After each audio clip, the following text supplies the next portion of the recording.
The Hyperdimension Neptunia series has been kicking around for quite a few years now. I really love the series. I generally give them very positive reviews, and every time I write a review for one of them, I have people coming up and asking me, what is it about the series you like so much? I would point them to my reviews normally, but I think it's a fair enough question, really, because they are polarising. They're obviously not AAA games in terms of standard, in terms of the raw polygons that they push and the raw graphical quality of them and all of that kind of stuff. And they do have a reputation for being very heavy on the fan service, which I think most people assume that any fan of Hyperdimension Neptunia is kind of exclusively interested in. So I thought I'd do a top 5 looking at the 5 things about the games that I really enjoy, that don't really have much to do with fan service, to be honest. There are other things to them that are worth getting into. So the first thing is the most obvious, the characters. And that's different from saying that, they're fan servicey and therefore fun and all that kind of stuff.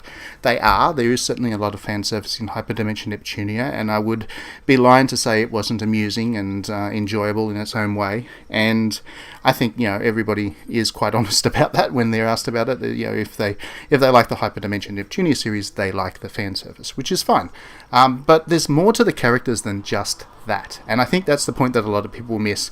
Yes, there's the kind of the nonsense fan service, there's the satire, there's the nonsense that the characters actually get up to. But underneath that, they're actually pretty, enjoyable characters in their own right. For a start, there is a huge cast in this series, and it just gets bigger with every new game. Compile Heart doesn't kind of let any of its characters go, probably because they have fans, and the fans come to the games for those particular characters.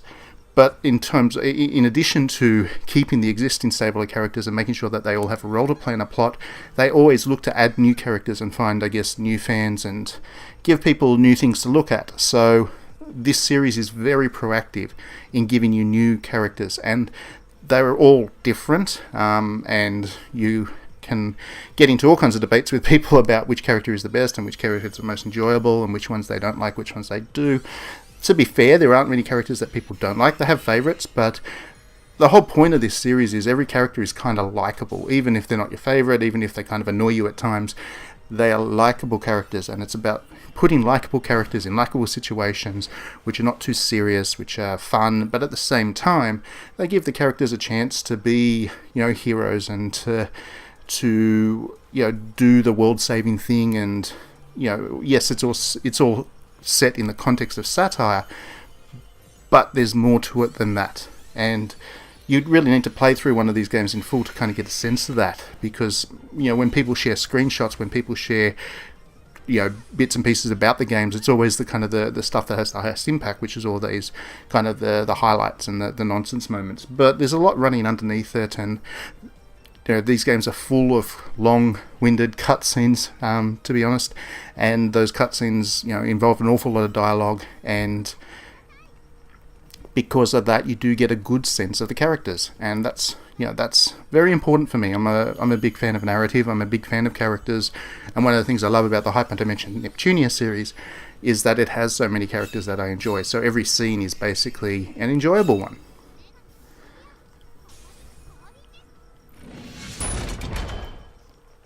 Next up, I guess the next thing is kind of related to characters in the sense that it's characters on the other side of the team. The enemies. The enemy design in Hyperdimension Neptunia is consistently good fun. And yes, Compile Heart does tend to reuse enemies quite a bit. Every Hyperdimension Neptunia game has the same enemies kind of popping up, but that's okay, especially for people that really like the series and play all the games. What they like about them is those enemies, and facing them off again is always good fun. So for instance, what you're seeing right in front of you there is actual screenshots. You fight screenshots. There's all these kind of references to video games through these enemies. You fight Space Invaders, for example, or what look like Space Invaders anyway. You fight the screenshots. Another enemy is an actual pipe, a Super Mario Brothers pipe, and that's it. It just kind of slides around the ground and kind of falls over to attack you, and it's got all that kind of nonsense going for it, and a lot of the fun of the game is portrayed through those kinds of enemies, which are irreverent, and given that you fight a lot of them, because there's a lot of combat in these games, it helps that you enjoy the enemies, even if they're a complete cakewalk and you're just kind of rolling through the motions, knocking them over. You never really mind in Hyperdimension Neptunia, because fundamentally they're good fun to fight. And you know that once you defeat this set, you'll be moving on. The very next dungeon will have a completely different set of enemies. Most of them will be familiar. There'll be one or two new ones, but most of them will be familiar. And you'll be looking forward to fighting those in the next one. So again, this is Compile Heart knows what its fan base is kind of there for. And while it doesn't probably do as much as it should for finding new fans, the games do a great job in giving existing fans, more of what they love about the series. So it's kind of handy for Compile Heart because they don't need to think up new enemy designs and stuff. What they did really well is come up with some great enemies in the first instance, and then just make sure that they're able to continue to reuse them.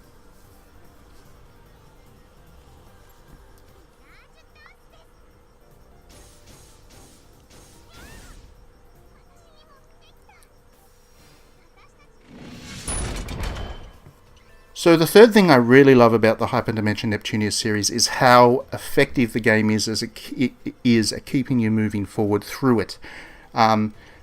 What you're seeing there in front of you is the map of the early stages of the game, and it all just kind of slowly builds up. You never get a chance to be overwhelmed with a Hyperdimension Neptunia game. You always know where you need to go next. It's always very clearly signposted to you. And for all the reputation the series has for not playing particularly well, one of the things that will never happen is you will never get lost. You know exactly what you need to do next. You know exactly where the optional stuff is if you want to do it. You don't need to keep pulling up maps and trying to find your way around, and it's all just there and easy to follow and streamlined and clean and designed particularly to get you right back into the action, whether that's more cutscenes, whether that's more combat. The game doesn't want you messing around in the world too much because the game's strengths are in its storytelling through its characters and getting you, adventuring, getting you doing the battles, getting you enjoying the characters again. So it really pushes for that, and that efficiency is really enjoyable for me because it keeps the length of the game down. None of these games are too long. They're over in a quite short time for a JRPG, and for somebody who's busy and ends up playing a lot of these things, that's actually it's a bonus for me. Next up is the boss battles. Now, the boss battles in Hyperdimension Neptunia are visually very impressive. This one that you're seeing in front of you is the first major boss battle in Hyperdimension Neptunia VIIR, which is the new one that's just about to come out in the West.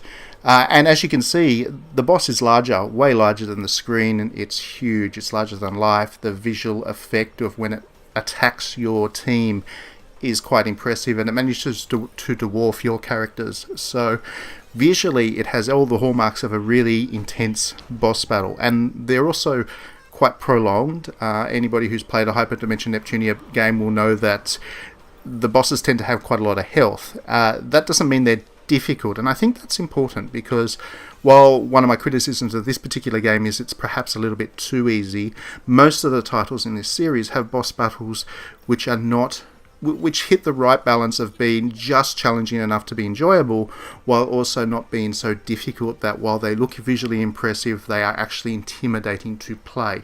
And I have certainly experienced some boss battles in games in the past where I kind of put them down because I found the boss battles lacking enough impetus to continue to play them because they were overly difficult without there being much of an enjoyment of actually fighting the battle. So I'm fine with games like Dark Souls and Neo and all that kind of stuff because the boss battles are so intricately designed.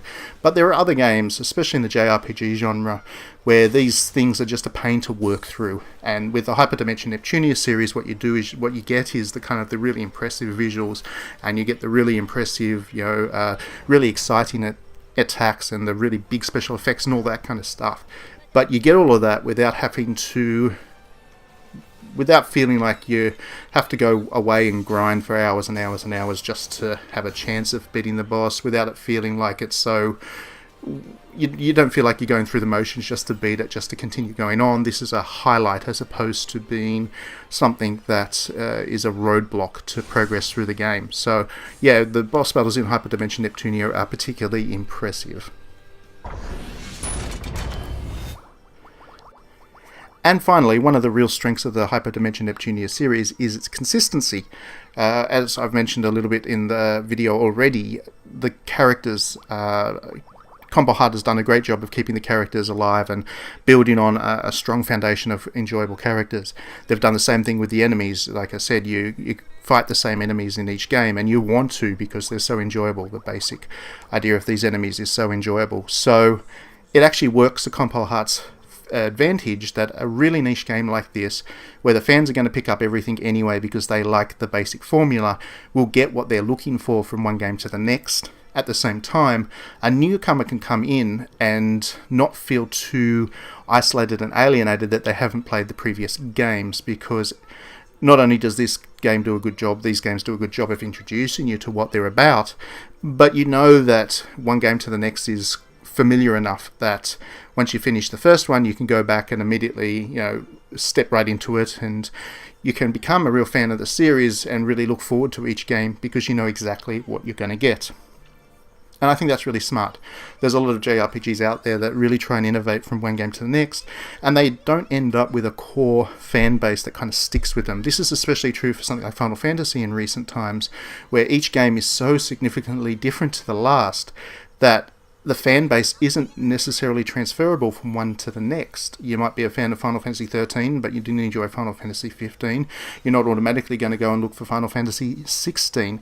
It used to be that case back with the Super Nintendo and Nintendo. Each game was consistent even though it told different stories, but they've become very experimental with it, and it's not good for establishing a strong core fan base. Compile Heart's games might not have a huge fan base, but they've got a fan base that really looks forward to that consistency. And to Compile Heart's strength, they always deliver on their core audience. So I think that's a really impressive thing, and I think that's good for the future of the series as well. So thanks very much for watching this video. As always, hope you enjoyed it. I hope you're a fan of Compile Heart and Hyperdimension Neptunia. See you at the next video.